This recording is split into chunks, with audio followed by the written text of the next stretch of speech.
There once were four pirates named Bradley, Willard, Joe, and Tyler. They had fame, power, and podcasts beyond your wildest dreams. Before they hung them from the gallows, these were the final words they said. Our good takes are yours for the taking, but you'll have to listen to them first. We left everything we own and rode Poneglyph. Ever since, listeners from all over the world tune in to the Grand Line, listening to Road Poneglyph, the podcast that would make their dreams come true. And we're live with the Road Poneglyph. The podcast where we talk about the band One Direction. Yeah. I'm Willer. Hi. I am Bradley, your first-time One Piece experiencer. And I'm Joe, PhD in Robin Degeneracy. Oh, yeah. That's funny. This episode, we are talking about Volume 40 of One Piece, titled Gear. Going into it, I was like, man, why? Like, I had heard Gear before in the One Piece context, but I don't know. I finally kind of got to learn what it is this volume, and Yeah. it's kind of fucking cool. It's important that it... Never mind. Yeah. Go ahead, yeah. Bradley. Why don't you... And, I want to say that after last week's episode, I sent Willard the title of the last chapter of this volume, and Willard literally got up and did a small dance in excitement. Yeah, I remember that. Those were good days. The thing about this the first chapter of this volume, chapter 378, it was titled Casualties, which I was like, oh, fuck. Because, like, in the last volume, we're, like, setting up that we're about to have this, like, all these big fucking battles on Enies lobby. And then, I get this volume, I see the first chapter's called Casualties. I was like, oh, God. Who's dying? But it's, like, the casualties are like, oh, Luffy's just taking out thousands of dudes at once. Yeah. Oh, my God, a new challenger has entered. Yeah, I made it. Hey, Tyler. Here. Sorry, y'all weren't recording, were you? We were. Oh, dude, no, we just started. I'm Tyler, so you sorry. showed up right at the beginning. This is cool. Y'all said 8 o'clock, and I was doing my dishes. It's One Piece. I don't know if you want to stay, Boy, but we haven't even Yes. started talking yet. Water 7 is one of my favorite. I actually can keep up with this one because I remember it pretty well. let's do it. Good timing. Yeah, so I was saying we're on volume 40, chapter 378. This is like they got to Enies lobby and like they're about to like really fucking get in the meat here. This chapter 378, it starts off with the giants Oingo and Boingo. No, I'm kidding. It's Oingo and Kashi, and they're very cool. And man, we're gonna get to talk about some really cool stuff with them because they ended up being even like more for these battles in this arc than just they're just some other giants. Yeah, Because surprisingly. they end up being tied back with our dudes in Little Garden in such a cool way.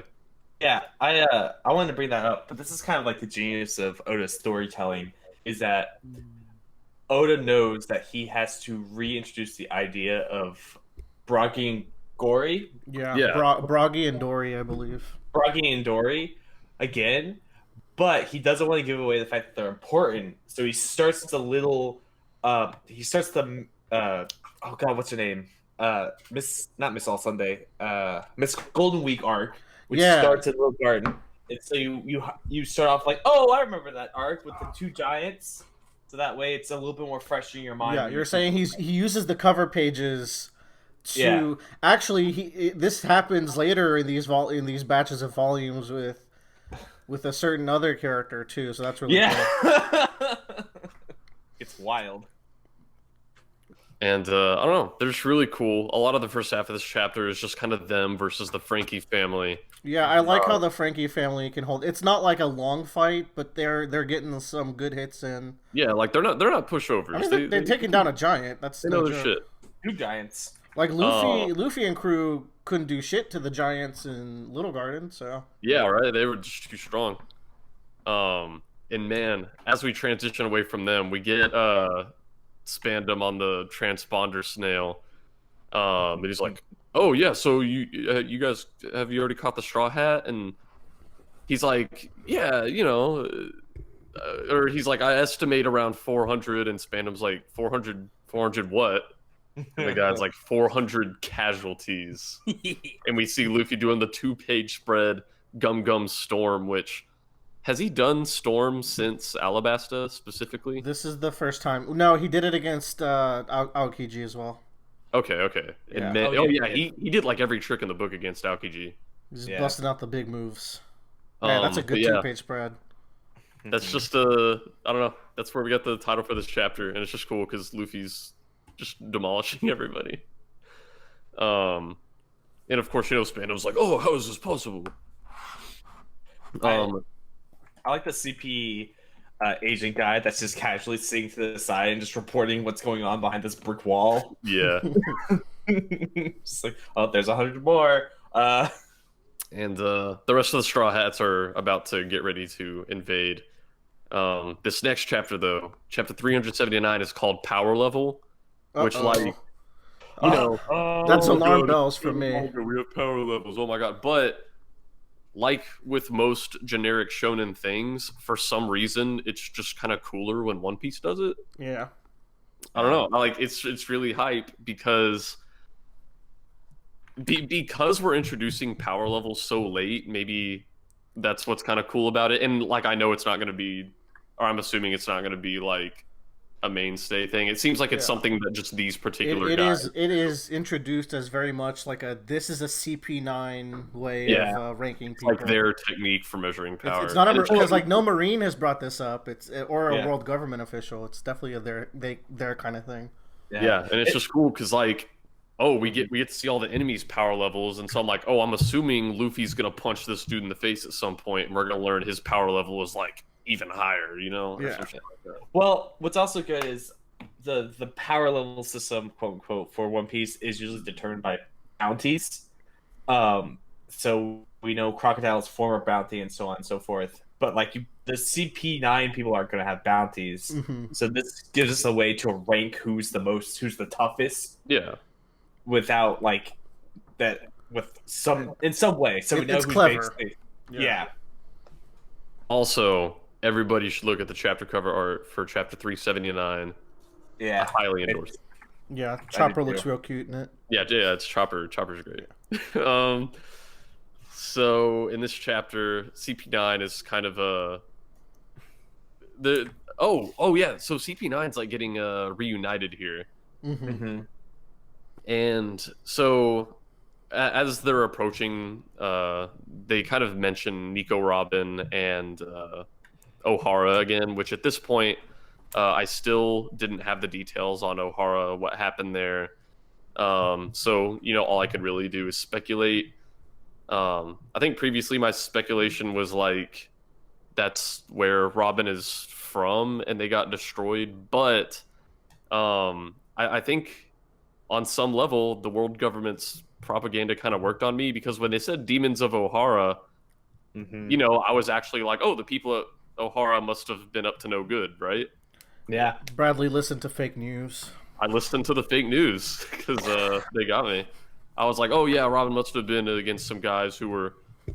Or she must have known people who were like going against the world government, and it's like, well, they weren't really. They were just innocently learning about the world. But we'll get to that when we'll get to it. Yes. Anyway, CP9's reunited. These are all some bad motherfuckers. We learn a lot about devil fruits this chapter too. Yeah, we really do. And it was so hype to get to see 2 new devil fruits about to come into play. Power levels here, we got some interesting ones. Khalifa is 630, Bluno is 820, which is interesting. I'm very excited to eventually get to some more of these CP9 fights, because Bluno's only 820 and Luffy had to fucking level up to beat him. Yeah. It's true, but at the same time, he kind of schooled him. Yeah, he did totally fuck him up, so... Yeah. Kaku, 2200, what can I say? He's my boy. Yep. Jabra not far behind. Lucci, 4000. Big numbers. Big numbers. Isn't it interesting that Bluno is so far down compared to the rest of them? Because we get introduced to Bluno, and he's the guy that like is taking Robin around everywhere, and he's the one that's left by himself at the bar. Like I just thought it was weird that he was so placed squarely in the middle of comparison to everyone else. I think at one point one of the CP9 members is like, "Oh, you're probably rusty because you had to work in the bar while we were like the fighting shipwrights or something." Yeah. And then the jokes about Gathrin start. Yeah, dude. That's a good fucking gag. And man, these CP9 members are just interesting. I like the Zipper Mouth dude. Yeah, he's one of my favorites. In this chapter, we see Spandam has come into possession of 2 devil fruits, which, like, devil fruits have to be rare as shit to find, right? I think we've only ever seen 2 be eaten. One was Luffy, and the other was like Boogie accidentally, and I can't think of any others. That's it. Like we've seen other powers, but we haven't seen like actual fruits being consumed. Yeah. So I don't know. It's just kind of hype. Yeah. We before we move on, we also get a glimpse at what Jabra's power could be. We know it's it looks like it's a carnivorous type of transformation, like Lucci's. Yeah, we kind of see like a shadow of it. Yeah. But the real good stuff comes after.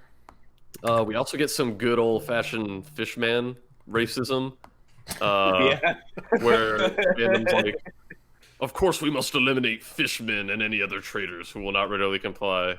It's like there's no fishmen anywhere in this story right now. Like, why you gotta do this? Dude, I remember I don't know. I was reading this on the couch next to the Willer before you came over, and I was like, Jesus Christ! And I showed Willer. I know, right? Out of nowhere.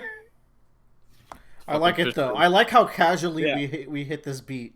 It's actually the perfect amount of casual racism. And man, this is. I also really like this panel just because Spandam over time shows his true colors more and more. Because you know, in the past, and even maybe just like a volume before this, he is like very hard pushing like the I do this because you know justice and I'm loyal to the world government. And then here he's a little more crazy with it, like, you know, I just want to kill the fools and the people who won't comply. And then later on, either in this volume or I think maybe early in the next, there's a part where I think he just kind of drops the bullshit where when it looks like the Straw Hats are actually going to get to him, he's just like, "Oh no, please save me! That's all I care about. I just want to be strong." Such an asshole. Yeah. Also, the next page, we get to see Gum Gum Volcano. Yeah, that's a cool which one. I think hasn't been named before, but it's fucking cool. Yeah. Luffy just like collapses this building on everybody. I like how he kind of reminds me of Gon from Hunter x Hunter, where he like takes a piece of the wall and breaks it into smaller pieces to launch it at the. Gon does that against Hisoka one time. I imagine it's called Volcano because it's like he's using debris from the tower to do it. Maybe it's called Volcano because it looks like an exploding volcano when he does it. Well, that's what I'm saying, but like he's just doing Gum Gum Battle Axe. No, because it's not coming down. It's just an upward kick. There's a difference. Is it going up? Okay. Yeah. I see. It's a kick upwards. Yeah. It's his up special in Jump.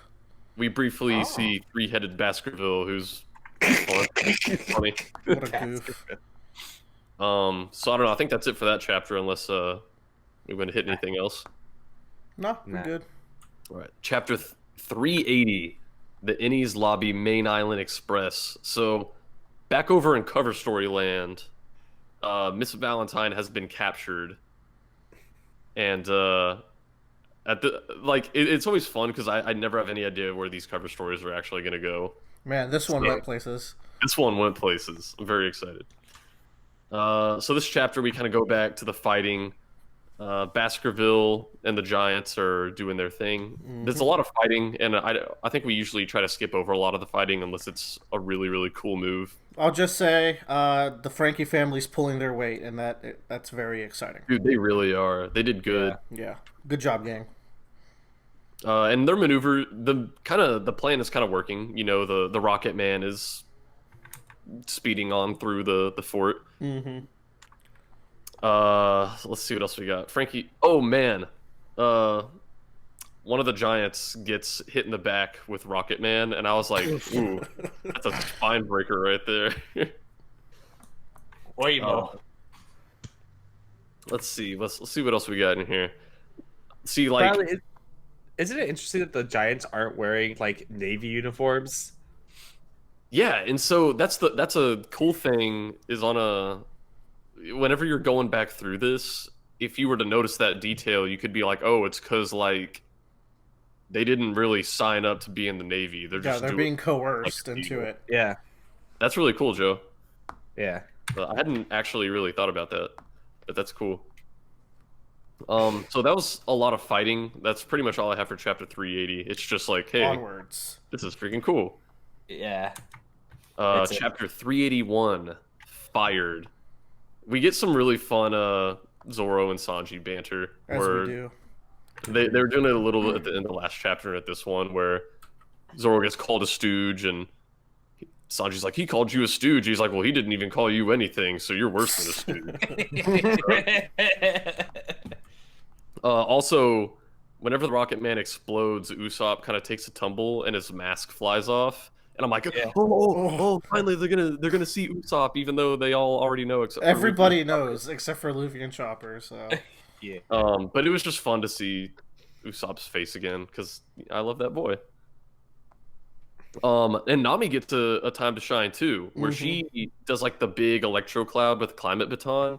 And I think I can't remember if it was the Frankie family, who's like, okay, so like she's not just dead weight. She's a warrior too. Like the whole Straw Hat clan, the whole Straw Hat crew, like they can all fight. They're all warriors. It's like 2 days afterwards. Yeah, and I think that's something we've appreciated about Oda in the past is that he has found ways for everyone to be viable in combat to some degree. Yeah. Like obviously the big threats, you can send like Luffy, Zoro after them, but Nami can fight people too. Everyone's reliable in some capacity. Even you, Usopp, we love you. You're valuable. I like how Nami isn't playing any games with this whole Sniper King bit, and it's just constantly like berating Usopp for everything about this talking shit. Yeah, she at least calls him Sniper King. Yeah, she's like respecting his decision, but she's gotta treat him the same. So, dude. So whenever we cut back to Luffy right after Nami does all of her Electro Ball stuff, there were some of these panels, and Willer, I think you said at some point Joe had pointed these out to you. Yeah, these are hot. I put stickies all over just this one page because they were so good. There's such good motion in these panels where this Marine is going to cut Luffy with an axe. So Luffy, like, spins around, grabs the axe, spins around more, throws the axe, continues the spin to punch this dude in the stomach, and then he, like, does a, like... Well, he, like, punches, and he hits one guy to the side, and the follow-through punch hits the other guy in the stomach. Yeah. It's just such a smooth motion that you can just clearly see what's happening. That's the thing, is whenever you're reading One Piece, it feels like you're watching something more than you're reading, because Oda just knows how to... He knows how to make the pictures move. It's stuff like this that really makes you understand why the One Piece Pirate Warrior games are maybe the best, like, Muso style games, because it just works. Yeah, because like in the series they're casually doing Musos. Yeah, but before we got to Enies lobby, the most Muso thing was like maybe Arlong Park where they're beating up 30 fishmen. But this is like actually hundreds to thousands of people. Yeah. So another really quick cool thing is when he does spear, when it comes back to him, you get this like nice parting of the Marines, like the return had like a force of its own, and it's kind of parting them. It looks nice. It's also funny because as they advance, Paulie's talking to Zoro. He's like, "Hey," he's referring to like Lucci and the other CP9 members. He's like, "If you see them, tell them they're fired." It's a hot line. Pretty funny. And then Zoro's like, "I will," and he does a smile. And dude, Zoro has my favorite smile in One Piece just because we don't see it often, and whenever he does smile, it's usually like meaningful. Fuck yeah. So I really like their fired line. Not only because it's cool, because it kind of like shows that Polly has come to terms about what's happened, and he's clearly like, I don't know if "move past" is the correct word, but he's gotten to the point. He's moved on to anger, which is good. Yeah, he's moved past the disbelief, you know. Mm-hmm. He's not gonna try to like bargain with them to come back or try to see the good. He's just like, no, this is way too much. Just moving past those stages of grief. Yeah, lightning speed. And then he kicks ass, man. Yeah, Polly immediately just starts wrecking people. So I forget how cool Polly is. Polly's cool, man. Yeah. But I don't know. That's just like really, like we get our pages of Polly kicking ass. We get the individual members of the Frankie family kicking ass sometimes. The Straw Hat members, like Nami got her time to shine. Everybody in this volume gets to take out a couple dozen people. Yeah. So. And that's really all I asked for. No need for anything too prolonged when you're trying to move this plot along, you know? Yeah. Yeah. We then go to chapter 382, which is called Demon Lair, and I was like, Demon? I gotta know what they mean. Oh my god, Mr. 3 has some of the funniest hiding gags every time. I just love the way he looks too, with the 3 on his head, and it's like pushing his hoodie up. Remember when he's introduced, it's like, don't say my name, you'll give away my. Yeah. Like anything with having he has such a good gag when trying to keep his identity. God, that was hilarious. So the Straw Hats are officially on their way to Robin. They're gonna try to get to the courthouse, the Tower of Law. The Tower of Law. Yeah. And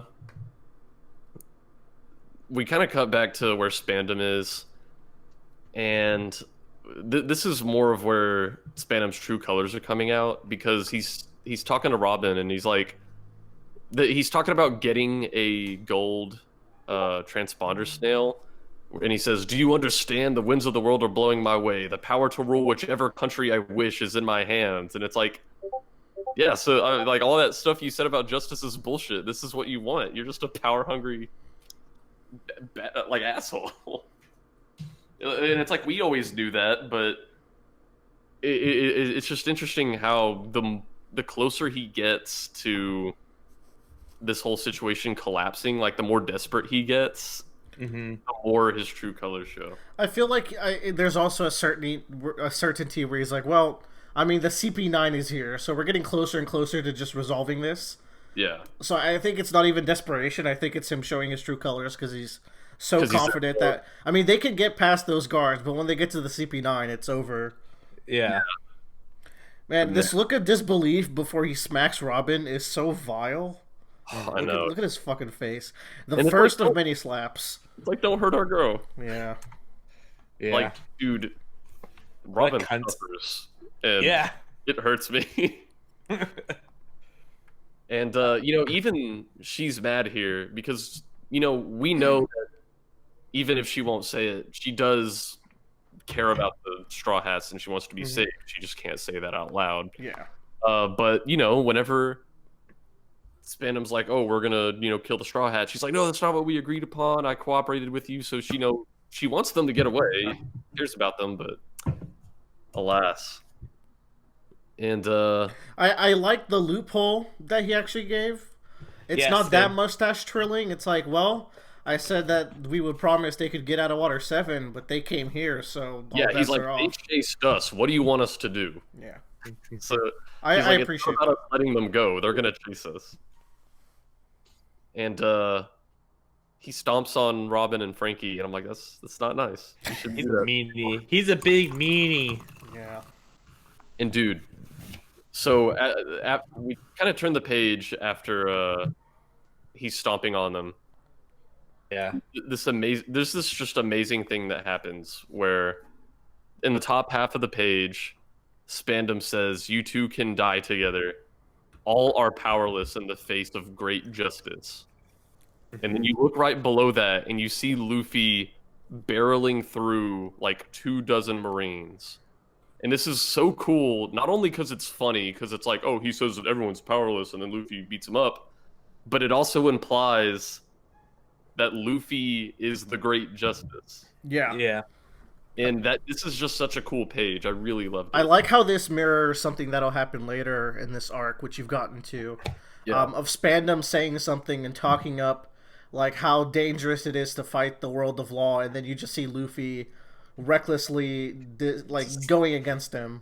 Yeah. I also like there are these like two small panels right after where Spandam's talking, and it's kind of like to the side of like, you know how there's just like smoke and dust like a little being pushed passage out? of time.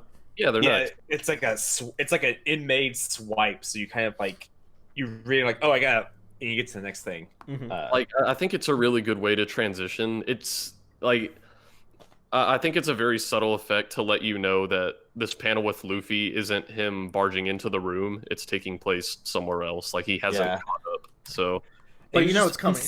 Yeah, you know he's coming. And you just instinctively know. You don't have to like go back and think about it. You're just like, all right. Oda has our psychology down. All right. Yeah. But I don't know. That was just one of my favorite pages in this volume. Is Luffy representing justice here is so cool. So yeah, Luffy's coming for his friend, and whenever we kind of go back inside, we get to see Lucci's transformation face again, which is just so scary. And it's another one of those things where it's like we're learning what these guys are all about, because other CP9 members like Kaku, this is his job. He actually kind of believes in the justice thing. Lucci does this job so he can kill people. Yeah, we were skirting around it in the train, right? But it's becoming increasingly clear, especially with this speech. Yeah, I think this is like the most explicitly he's said it. Yeah, the world government just decides what justice is, but as long as we're here, murdering is justified, and he looks so excited. Yeah. It's kind of funny because he's like, I want to say he's the government like hound dog or lapdog that just does whatever he needs to like get one. But he's a cat. Another thing to point out about this page is that they spell C Prism Stone with a Z, and that pisses me off. Like, what? They don't. That's inconsistent. They usually don't do it like that. Wait, where is this? In the right part of this page. Yeah, they're like, don't make sure her C Prism stays on. Prism. Like, that's just not how Prism is spelled, right? No, it's not. That's not how they usually spell it. Yeah. Yeah, that's really weird. And then, this chapter ends with such a banger. Yeah, Luffy gets up to this roof and Bluno is there. And we're like, okay, so like we've been really waiting for the CP9 fights ever since we kind of saw the lineups in the previous volume. Yeah. It didn't occur to you that Luffy could take out two of them. I know, right? I was like, obviously each person's gonna get one opponent, right? And then Luffy's gonna get Lucci because he's the main one. So last time we talked, you had some reservations about the Dorador fruit with the air. I mean, well, as the fight goes on, we can talk a little more about the Dorador fruit. I think I kind of got over it. Okay. It was just very jarring for me because it just never occurred to me that he could do that. Yeah. So I was like, oh my god. Like, it was much more JoJo's than any other fruit power I've seen up to this point. Yeah. So I was like, whoa. Okay, sorry, let me go first. Before we get into this fight, when you see this lineup here at the end of this chapter, what were your expectations as far as, like, what kind of fight is this going to be? Like, did you have any expectations or... Like this lineup as far as Luffy versus Bluno? Yeah, like what did you think of this? Because we've seen so far, like, Bluno has shown quite a lot of stuff. He takes on Sanji's strong kick. He's like the one holding the train together while it's breaking. He's manhandling Robin while they're escorting her out. Yeah, so it's kind of strange. On an instinctual level, okay, this is what ends the chapter. He's CP9. Like, okay, this is going to be like an actual fight. Like, we're going to get a chapter dedicated to this fight. But, like, I didn't anticipate Bluno being as much of a challenge as he was. I was like, okay, he's one of the weaker CP9 members. Like, he'll probably hold off Luffy for a little bit, but then Luffy will just, pull out a gum, fuck you, and, beat him up. Fuck you. Well, he did, in a way. Yeah. Bluno brought up more of a challenge than we thought. And so yeah, that's the kind of answer I was interested in. Out some of these other CP9 members. Yeah. Which obviously brings us to Luffy versus Bluno, chapter 383. And I don't know, we just kind of get into it, and y'all, this is a really cool fight. Yeah, I love this one. Yeah. Also, we immediately in the chapter Luffy versus Bluno, we immediately cut away from them and go to One Piece. One Piece cannot focus on a fight. It's impossible. Yeah, just can't do it. It's fun because Chopper gets to talk to the bulls, and it's like Oda gives every character in the whole One Piece universe a backstory, including these bulls, where it's like, oh, they got found in the stomach of this stuff the Frankie family was eating. So I don't know, it's just fun, and it also explains why the bulls are like so ride or die for the Frankie family. Yeah, it's cute. We get a very heartfelt scene later when one of them is sacrificing themselves for the thing with the bull's eyes always makes me so uncomfortable. I feel so bad for that bull. Oh yeah. So let's see here. Okay, so we learn a little bit more about the world government in this chapter, actually, where I think up to this point we didn't know exactly like what gave the world government the power it had, or like, okay, what does it govern? And we learned that it is basically, Bluno says here, over 100 nations have basically voluntarily like come together and said, hey, we're part of the world government. Or maybe not all voluntarily, I don't know. The point is, it's like a super UN. It's this big united nations. But like they seem to be like one. You're not getting the vibe that they're one big kingdom, but they work together in a way where if you challenge one, they're all allied to each other, so you're challenging them all. I think later on the world government brings up some interesting topics about government itself, but that's gonna be way later. But I think it's a good introduction. One Piece is a government thriller. You just don't know it yet. It's just Game of Thrones. Yeah. It's just cool because we have this big panel with the world government flag, and he's like, to attack this island, which belongs to that massive organization, is to raise a revolt against all of those countries. And I'm like, I wonder what's going to happen to that flag. Did you have a vibe that something would happen to this flag? I didn't actually know. I didn't have a vibe something would happen to that flag. But seeing it now, I'm like, ooh. You about to get fucked, boy. So Luffy uses Gum Gum rifle, which right is off the bat. Gum Gum pistol. Yeah. And dude, he moved Bluno's perfect iron body, dude. On the first hit. Have we seen? We've seen Gum Gum rifle, right? Yeah, he uses it against Anaru twice. Yeah. Mm-hmm. So one with the golden ball. He's just going all out, and man, this panel where like Bluno uses Shave to like dodge Luffy, and then Luffy like spins and like backhands him or whatever. Damn. That looks so badass. First of all, the speed lines, just like this motion of rotation is good, but then the impact of him slamming his head into the concrete, some good shit. And like Luffy, after doing this, he like obvious like I never got the idea that Luffy gave a fuck about the world government, but here he's like, well, I just want Robin back. He's like, that I don't like anything else besides that is secondary.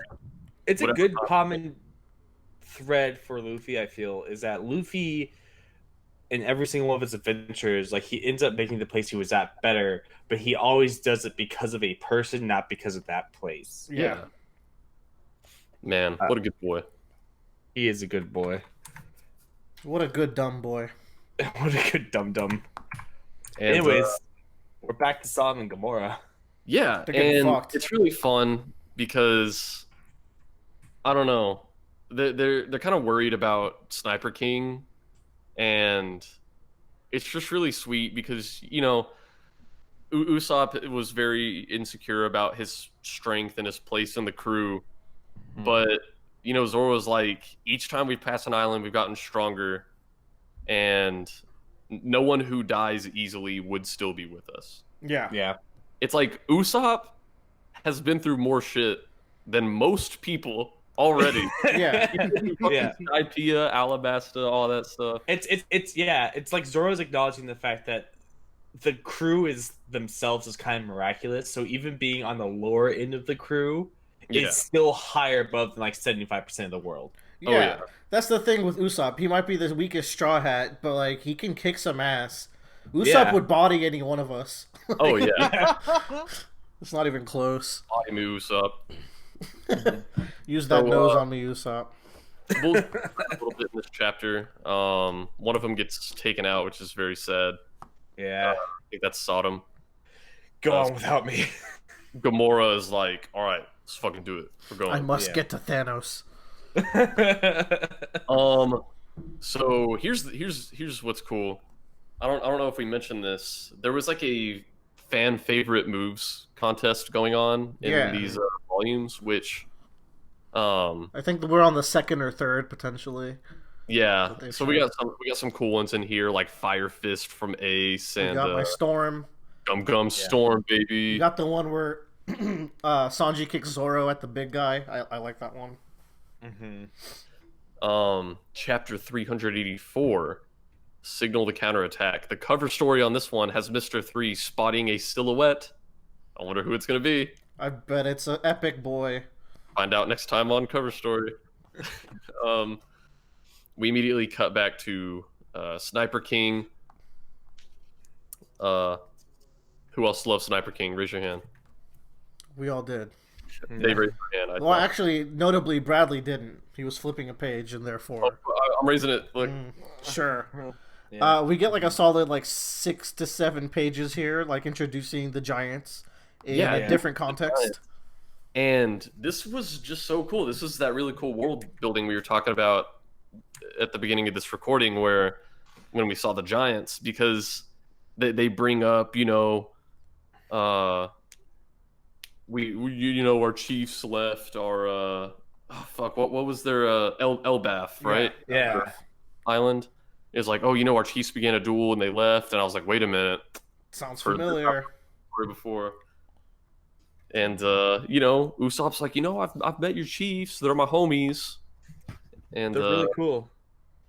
This was just, I don't know, it was just such a cool thing. Whenever we met these giants at the end of the previous volume, you never expected they would be this significant, but it's fucking One Piece. It's extra cool because if you recall, Usopp was really captivated by the bravery of the giants. Usopp's whole thing, right, is that he wants to be a brave warrior of the sea. And then I remember he was geeking out over how cool the giants were. Yeah. And now he has this bond with these new giants where he's able to basically control them for the power of good through that bond. It's a cool link of Usopp and these giants. Mm-hmm. And you wouldn't expect it. He's the giant. Yeah. This is also maybe the first instance where something like that we have previously experienced in One Piece is directly related to something happening now. I think this might be the first world building think it took this long and then it just ramps up so fast from here. It does. That was that was over 200 chapters. Yeah. Yeah. Because I'm trying to think. It was. I don't think there's anything in East Blue that comes back yet. Maybe I don't know, Mihawk. No, not even. No, not even. There are two things coming up in the final volume of the saga that get revealed. Right, but but I don't think. Yeah, that's notable to bring up actually, because this might be the first big one. So we're getting to the point now in One Piece where Oda can now fall back on things that he's introduced previously to the reader and shown them to provide additional world building. Yeah. That's how much world building Oda has already done. Yeah, he took all this time to lay this groundwork so he could start now. I guess another one, it's you introduce the 7 warlords, then you slowly meet them, but I don't know if that even counts. But it's not it's something not this. Mm-hmm. It's not something the Straw Hats are directly connected to. Yeah. This is the first time where something the Straw Hats did paid off in the future. Well, Tyler's vibing. Yeah, what's you smiling about? This is where you start to realize Oda puts so many things in his back pocket that he can pull anything out at any point to make it all okay. It's true. Yeah, it's true. He's got the Batman utility belt on lock. Y'all, if I find out that Gaimon is a CP9 member, I'm gonna be very upset. Oh, that CP9 is far too low for Gaimon. Yeah, he's too powerful. Yeah. He's like warlord level at least. That's all he can do, really.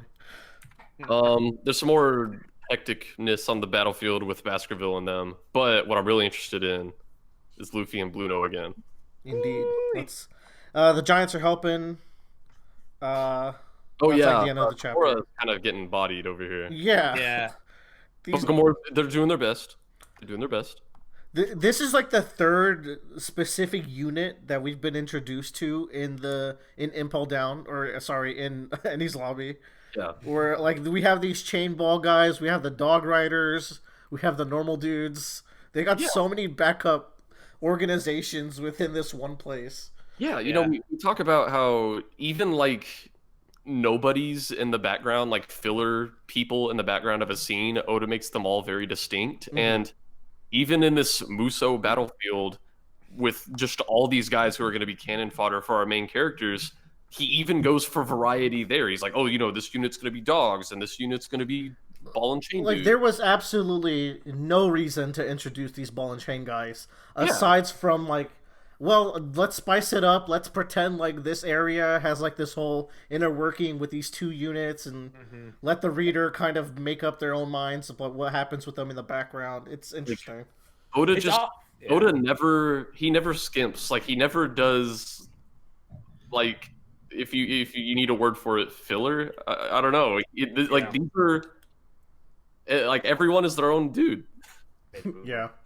It also does really good world building, once again, going back to that, because it expands the possibility of what the world government has in its tool belt of what it can do to police the world. Because it's like, there's these ball and chain guys that probably would suck against, like, Luffy, who's a small, quick dude, but, like, against these giants, like, this is literally like a unit or a group of people that could probably take out those giants because they're a lot slower and they're a lot bigger. You need something that can hit.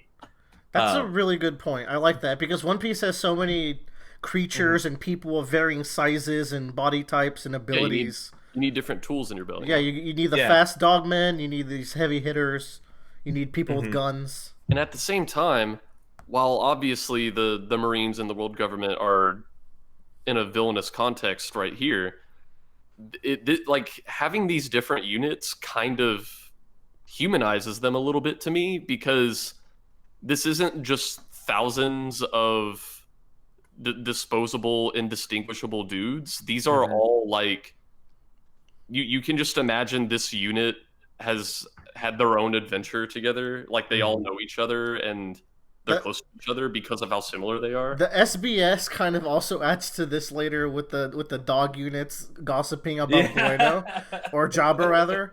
But you get this idea where, like, a kid grew up and he's like, I'm gonna go work at Enies Lobby, and then he has to make a choice between dog unit and strongman unit, and he's like, well, I'm a big strongman, so I guess I have to be a strongman unit. And, like, it's just like, you imagine that people signed up for these jobs and they have, like, career paths within this.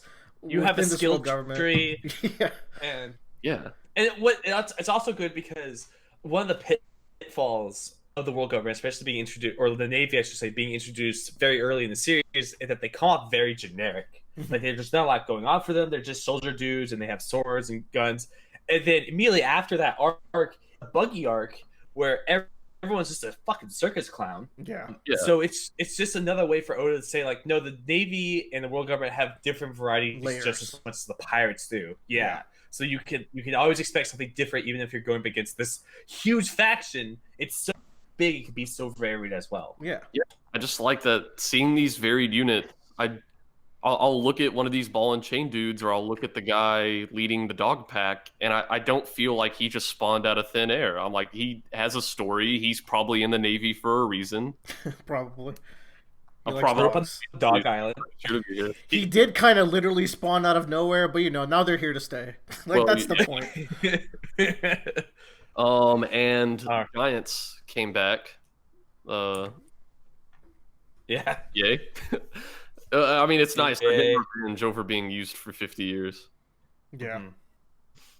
So I don't know. That was a good fucking chapter. 385 cover page. By the way, SBS. Mm. I don't know. Every once in a while, I'll pull out an answer from the SBS I really like, and someone asked, "Why is Frankie fueled by cola?" And Oda says, "Because it tastes good." And I just love the notion that it doesn't literally fuel the mechanics of his body. It just he drinks the cola and it tastes good, and he's like, "Oh yeah, I can fight more." I read it as the opposite, where like he could have been powered off of mustard, but he's like, no, I'm gonna make my mechanisms work off of cola something that tastes good. Because I like it. That's an equally good answer. Yeah. I also like it because Oda likes to do silly shit like this, and so it's just sometimes Oda's just like, don't think about it. Like it's he's fueled by cola. I'm not gonna go through the intricacies how that works. Just take it and leave it. It's like Oda's like, dude, Pell survived a bomb. Like, relax. It's not that serious. And I really love the SBS questions that have really short answers from Oda. Like when someone drew I'm sorry, it was a terrible drawing, and someone's like, "Hey Oda, can this be one of the warlords of the sea?" And the answer was just no. Like no. There's one later where Oda goes on a rant about one thing because people kept asking about it. He's like, all right, that's it. I'm done. Here's what you're going to do about this from now on. Don't worry about it anymore. Was it the Nami's breast size ones? Because he had a similar reaction. It was the birthdays. Mm. Because everyone kept on asking birthdays for characters, and he was just like, I'm fed up with this. It's important to know. Whatever, dude. Mr. Two's back. Shut up. Yeah! 385. There is a way. Mr. 2 is back. Mr. 3 is there. This is the grand reunion we wanted. Like in a Baroque Works reunion, you gotta have Mr. 2. You gotta have it. You gotta have. I wonder if he's gonna do anything incredibly badass here. I don't know. Probably. All right, let's see what the meat of the chapter is. This chapter has like the stuff I was really excited to talk about. We immediately open up this chapter to big lore. I forgot how to pronounce their fucking names. CP9? Kaku and Kefla? Kaku and Kefla. Not Kefla. Oh, Kale. Kale. Please skip. Kefla. There you go. It's Khalifa. Oh. Which is really close, actually. No, Khalifa. Wait, both of them are called Khalifa. No, because KO plus Khalifa makes Kefla. But Khalifa is also the girl here. So there's two Khalifas. Anyways, so, they're eating fruit. They're kind of debating whether or not to take these devil fruits because I think it kind of makes sense that there would be a lot of rumors and speculation about these fruits across the sea because someone's like this is a cool thing that one of these CP9 members is saying. Like, I don't know if we knew this, and I don't even know if this is a fact or not, that eating a devil fruit makes a devil live inside your body. Right. Like, that's really interesting, right? Yeah. That's really interesting. Because, so Jabra says it in a way that's more, stupid. No, he says it in a way that's more mythical or like, rumory, It's very superstitious. And then Bueno and Lucci are like, you're being superstitious, but you are right. You can't eat two devil fruits or else you'll die. Yeah, it's cool. So, clearly both sides don't know the full answer. Like, it's cool. Oda teases us a little bit here because he says, a member of an intelligence agency shouldn't be taken in by rumors. He's like, Grand Line scholars have already explained the conditions by which the powers are conveyed. So Oda's saying, like, there are people who have some answers to a degree, but he's not sharing the answers yet. So that just teases you. You're like, oh, I need to read more One Piece so I can figure out what the fuck's going on. Oh, man. You're going to read more One Piece, all right. Yeah. Remember, volumes put a devil fruit in a gun. Yeah, and a sword. Yeah. But yeah, these are just some cool pages. Like, just a lot of, rumors getting thrown around about the devil fruits. Mm-hmm. It's also cool because it never occurred to me that devil fruits can look different from each other. I thought they were just kind of a standard shape. But same. I thought the exact same thing, Bradley. There's such a good explanation for this, too. It's really cool. And so, I think Oda said, like, in a question corner, so clearly, if you ate one devil fruit, you already had a devil fruit power. If you tried to eat another one, they're saying, like, okay, don't try that. Someone's tried it and it didn't turn out well for him. Yeah, it says your body will fracture. Oda said, like, if you take a bite of a devil fruit, as soon as someone takes a bite of it, it just becomes a normal fruit. So, like, someone else wouldn't be able to take a bite. Which is notable because Khalifa just takes a fork and knife full bite. Yeah. Apparently they taste like poo-poo. Yeah. Lucci looks cool here, by the way, but... Oh, yeah. Suave Lucci. Yeah, dude, Lucci looking like he's ready to fuck, and he's like, "Oh, eat him, eat him. It'll be fun." I'm like, "Of course you would tell them to eat it." Fucking psychopath. He's giving off big creep vibes, but in a cool way. It's making me upset. And like, cool creep. He's and you can notice that he's pretty much like he's disrobed at this point. Like he's taking his tie off, he's taking his hat off. Like he's in a much more relaxed mood now because I think he's really aroused at the thought of killing these people. It has a bit of an arousal feel, doesn't it? Because he's popping wine and he's just kind of vibing. He's like, I'm gonna have a good night his tonight. chest is open. He's ready for a romantic evening with murder. But like, that's not even a joke. Like, I really think he's really entertained by what's about to happen today. Oh yeah. And man, this is terrifying too because think about this. Luffy was already kind of struggling with Bluno in Gear 1. He was kind of struggling with Bluno, who just has the 6 powers. These are people with the 6 powers. Kaku, his power level is far stronger than Bluno's, and he's about to have a devil fruit power. Oh, so we're just gonna pretend like Bluno didn't have a devil fruit real quick? You know, I forgot. I took fruit from my... From my mind. To be fair, cool. it is a non-competitive, like directly competitive fruit. Yeah. So we don't know. See, so okay, fun. What do you think these fruits are gonna do? Yeah, dude. Obviously, I have no idea. I'm just gonna make something up right now. I'll give you one easier. Like, can you predict which of the 3 types they might be, or something? So I think it's genuinely impossible to guess both. But no, there's no way. So I think it's cool. You know, we have what's the transformative kind called? Zoan. I think it would be really cool for one of them to get Zoan fruit just to see how they compare to Lucci. He's someone who's trained his Zoan form very much, and we could see him right next to someone who like just got their Zoan form. And don't forget, Jabra likely has a Zoan too, based on what we saw. So I think it would be cool if CP9 was like the Zoan crew. Big old zoo. Besides Bluno, but he doesn't really count.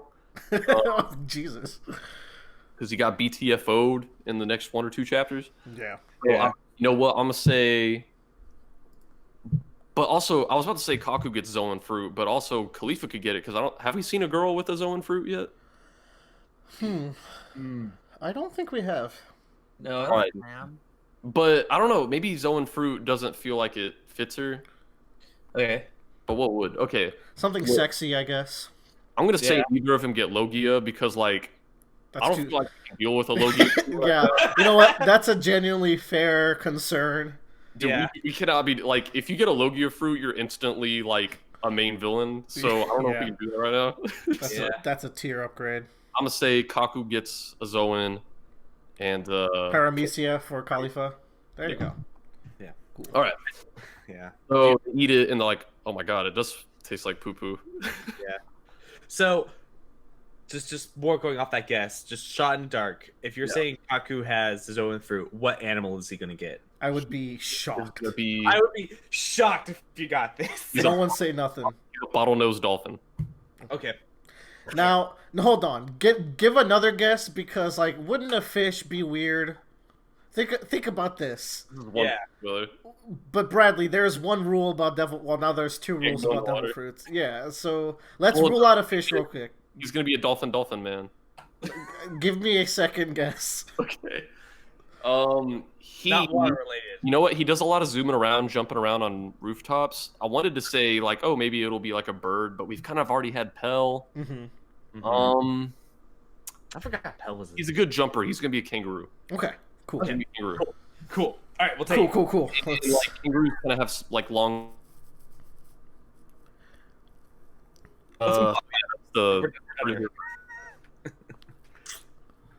we go to Courthouse Roof.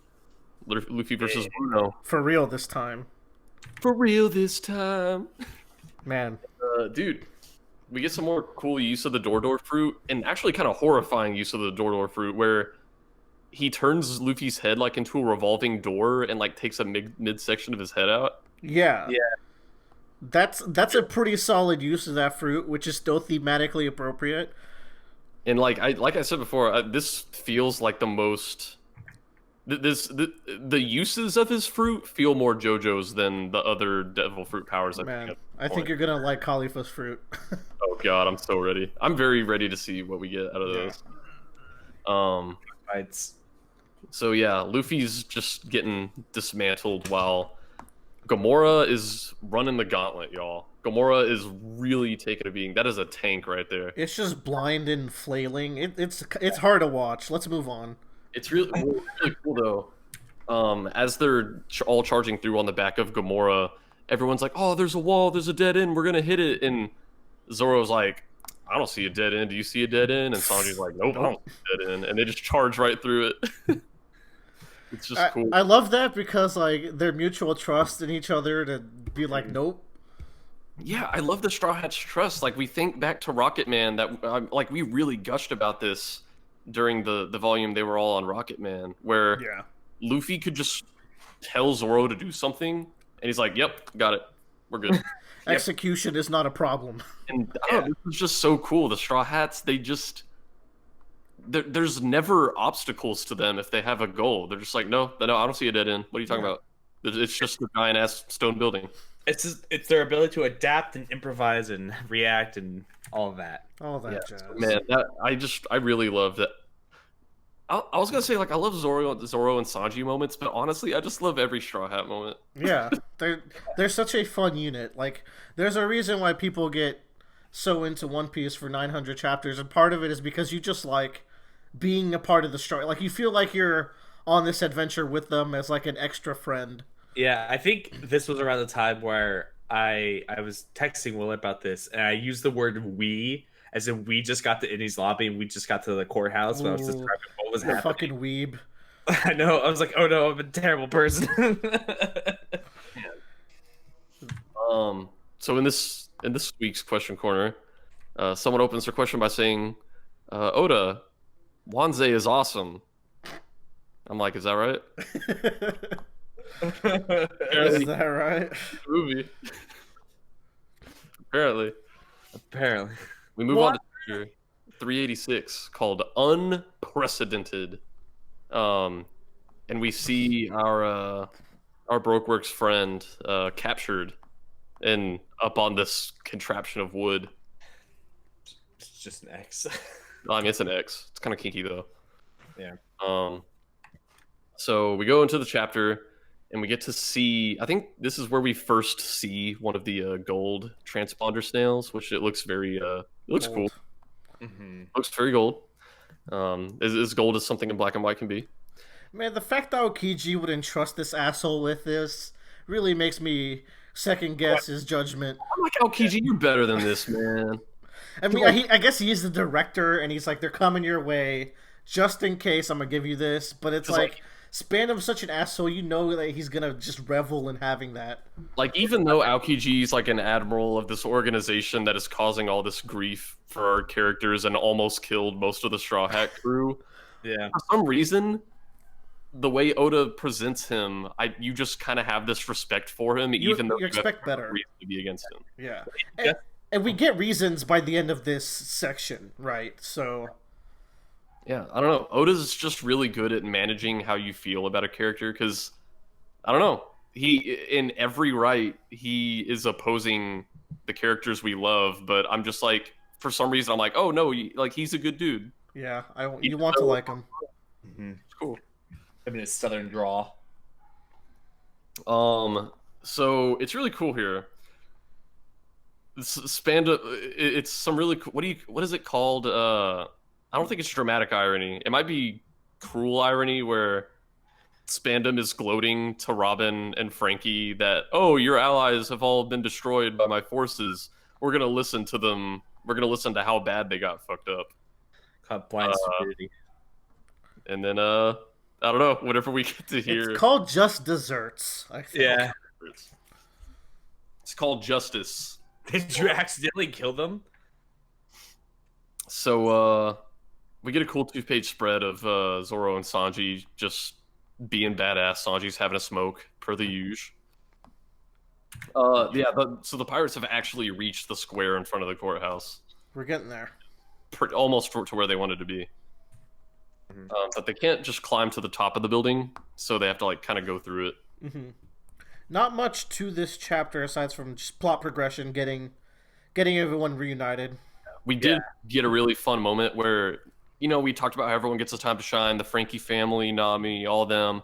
Even our frog friend gets a chance to shine. The Straw Hats almost got bowled over by one of the big iron balls, and the frog jumped in the way.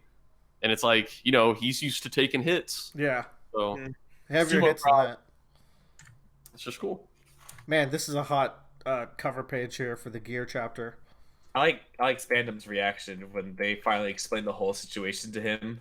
He's just got like snot coming out of his nose. Oh yeah, dude, he is such a asshole bitch, dude. I know. What a bitch. Yeah, chapter 387 is called Gear. It's time. So, just like One Piece is a very popular thing that exists in the world, and so like there are things like I just knew going into the story, like, oh, Sanji's in the crew. I think that Chopper thing, I know he's gonna join the crew. I don't know what his deal is. Like, you just pick things up. Through osmosis, like there's like, and so I had always heard the term second gear relating to Luffy, but like I never knew what it was. I was like, oh, it's probably like an upgrade, but I don't think that really took away from getting to see this. Yeah, definitely. It is so cool. So I saw this chapter called Gear, and I'm like, hell yeah. Also, this is a cool cover art. Yeah, it looks great. Also, I like Oda's English. Is he strong? Watch off. Yeah, right. Thanks, Oda. Also, so like this chapter opens up and we get to see more Baskerville, and it's always fun where it's like, on the left I'm Baskerville on the left, I'm Baskerville on the right, and the center one's always like, I'm the Central Free Ray. Like, what? No. Three-man comedy show. Yeah. So good. And so, you know, Spandam kind of asks for a status of the situation, and like the status is the worst. Man, like, Zoro is just a moving hurricane in the middle. That's so cool. This is another still image that feels like it's moving. It is this tornado of bodies that the Straw Hat has created. Part of it is also the sound effect. We don't talk about them very often, but it's adding to this spinning tornado feel. I like it. My favorite sound effect in One Piece is Doom. Doom. That is like the One Piece sound effect. Yeah, I love it. I think the time that it first registered in my mind is when back in Alabasta, Mr. 2 was disguised as Usopp, and he's like, no, look, it's me, Usopp. Can't you tell? And he flexes his arm, and it goes Doom. Usopp's arm would never go Doom. So that is the worst. A lot of this is just battling in the courthouse. Zoro does a particularly strong onigiri. Yeah, it's really fun because Baskerville tries to kind of hold court, but they just do not listen. He's talking, and while he's talking, they're like, should we go up the stairs? Like, or no, that like going that route will take too long. We should go this way. And he's like, hey, you guys are ignoring me. The Straw Hats are mean. Yeah, the Straw Hat. Well, what assholes? Such mean dudes. He even Baskerville eventually attacks them. He's like, oh, don't ignore me. Then we go up to the roof. It's like, oh, are we gonna get to finish Luffy versus Bluno now? Never.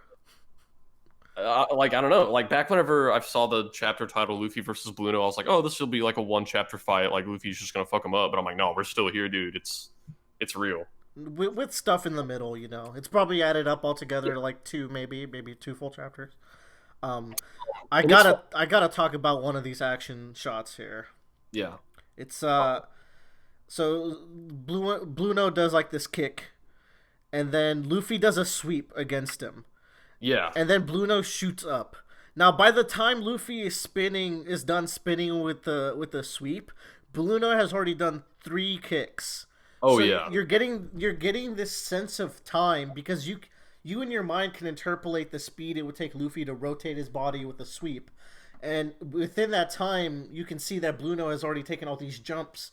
So you can put 2 and 2 together and just interpolate the speed at which Bluno is jumping, all Yeah, it's from insane. a single frame. Yeah. God, that's so good. And then the speed lines closing in on Luffy's head, which is exactly like you get the sense that's exactly where the finger gun was gonna land. Mm-hmm. So it's just so much small That is stuff. insane, man. Oda's way too good at what he does.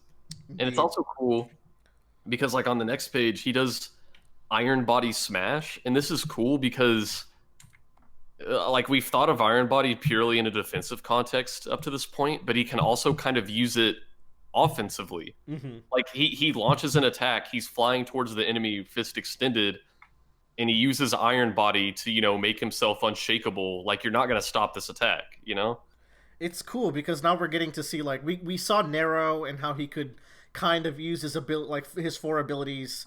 Now we're getting to the real masters. They can combine these 6 power sets into stuff that's actually really cool outside of their devil fruits. They're true masters. And cool. it's also cool.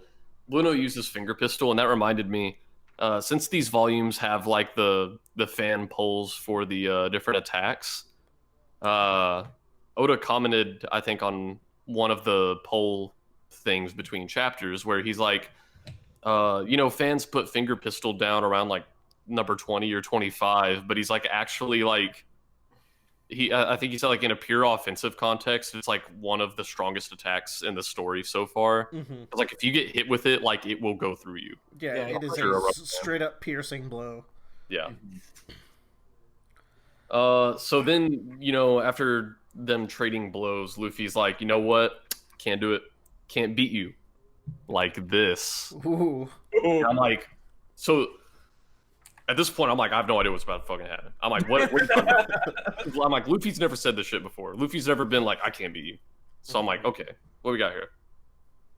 And so, I think Luffy says he's kind of accepted the fact that eventually he's gonna meet people that are gonna be a little too strong, and if he's gonna protect his friends, he's gonna have to be stronger than everybody. So he came up with a way to fight at a top strength so we won't have to lose to anyone. And, at this point in time, I'm still not 100% sure what went on here, but it's hype as fuck. Now, we can look at the context clues here and get a bit of an idea. Mostly what's going on with his legs. I'll just point that out and maybe you can piece something together. But either way, I want to talk about how this is something that we didn't get a training arc for. So that's kind of the One Piece thing. Like, people just have new ability. Like, it's like in an RPG where you level up and you just learn a new ability. Mm-hmm. That's kind of how One Piece structures its combat system. Yeah. Where it's like you can just guess that, like, okay, ever since Luffy met Aokiji till now, in his head he's been like, is there a way I can get stronger? And then he just came up with this. I think also, so when I was reading this, I was very taken aback from this section because I was like, what the fuck is this? Had no build up at all for what this was. Like, no hint to it, like coming up to it at any point. There was one. It was a small Where? hint. So while on the train, Luffy's like, man, I can't wait to get there. I got a technique or two I really want to show these guys. Oh, okay. And that's about it.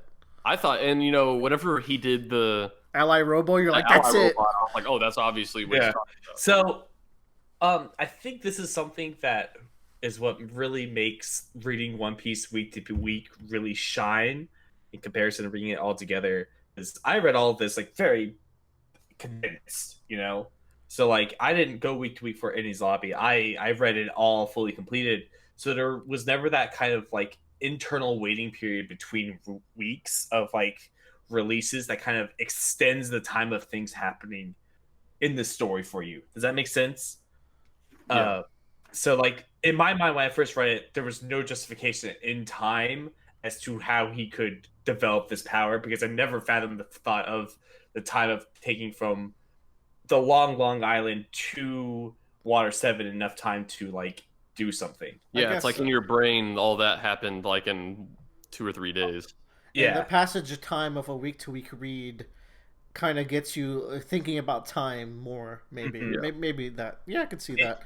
On the other hand, reading weekly sucks because sometimes there's no One Piece next week and your heart breaks. Not this week, though. Not the week after, either. But you can just imagine, like, whenever this chapter first released, Luffy says, I'm going Gear 2, and then people wait a week, and everyone's just like, what the fuck is Gear 2 going to be? What is this? Yeah.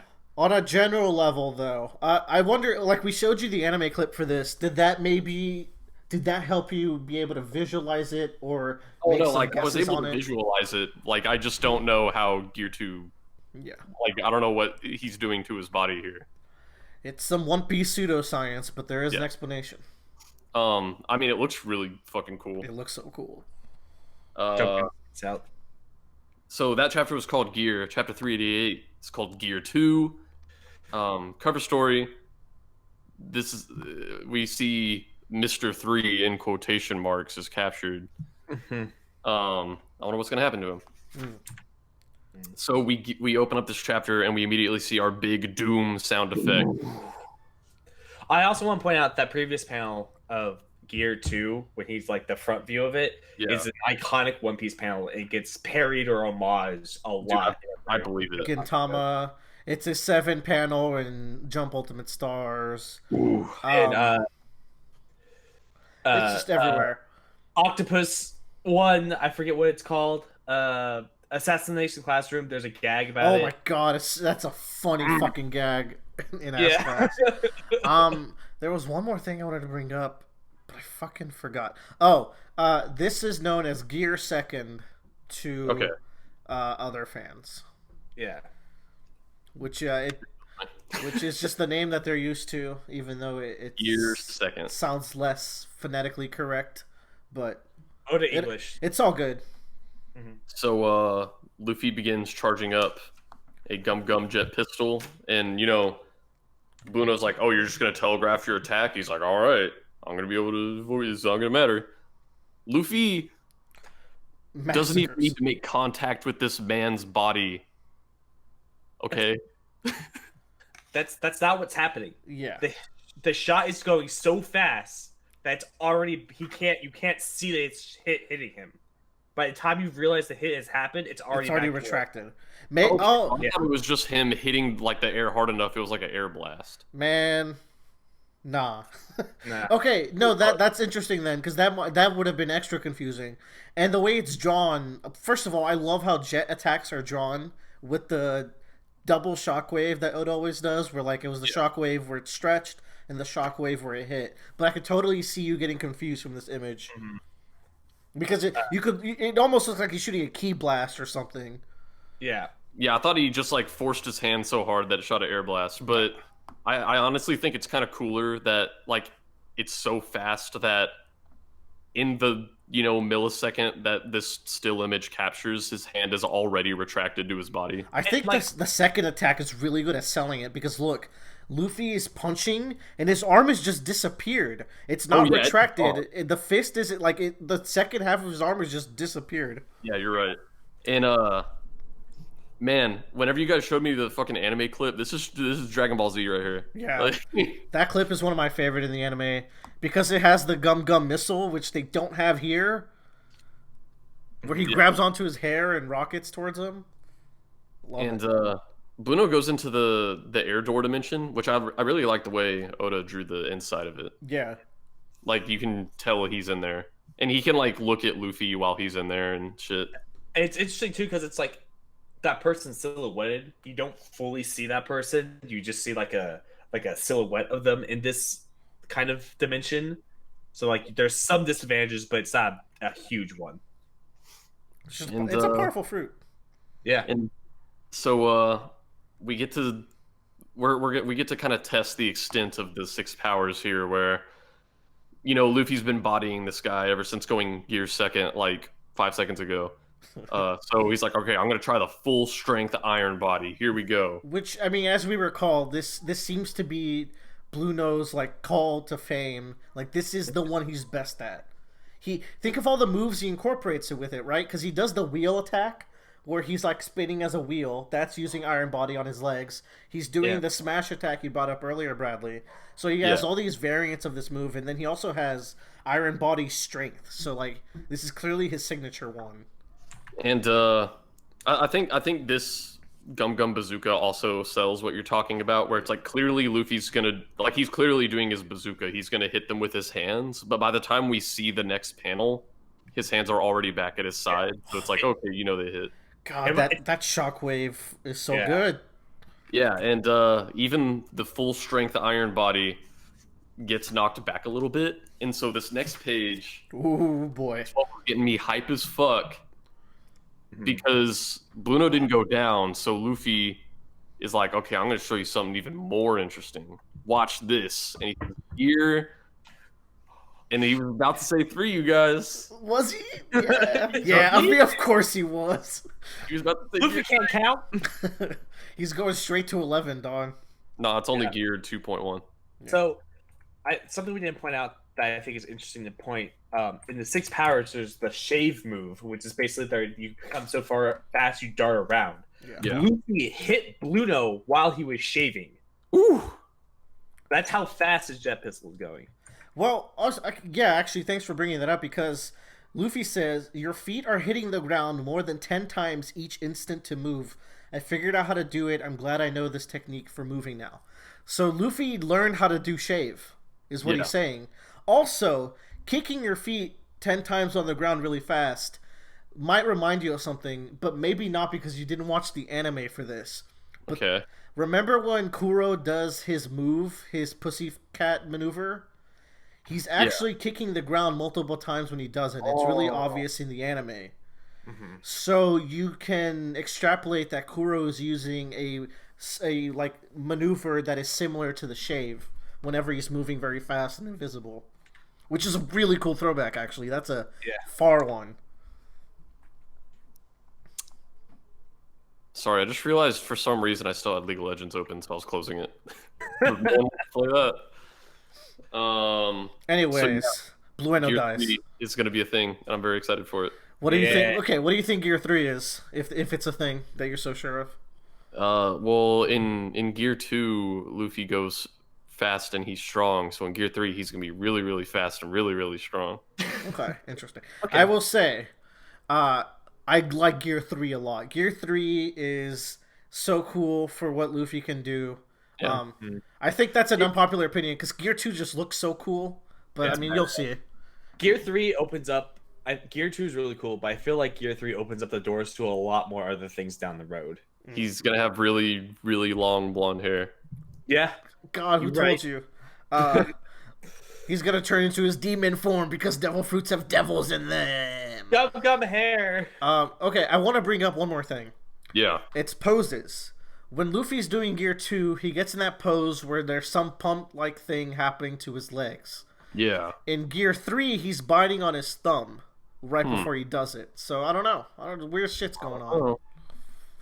I don't know. We're going to find out. He does note, though, that his body is struggling to keep up with this technique as well. It's basically Kaioken. Yeah. I mean,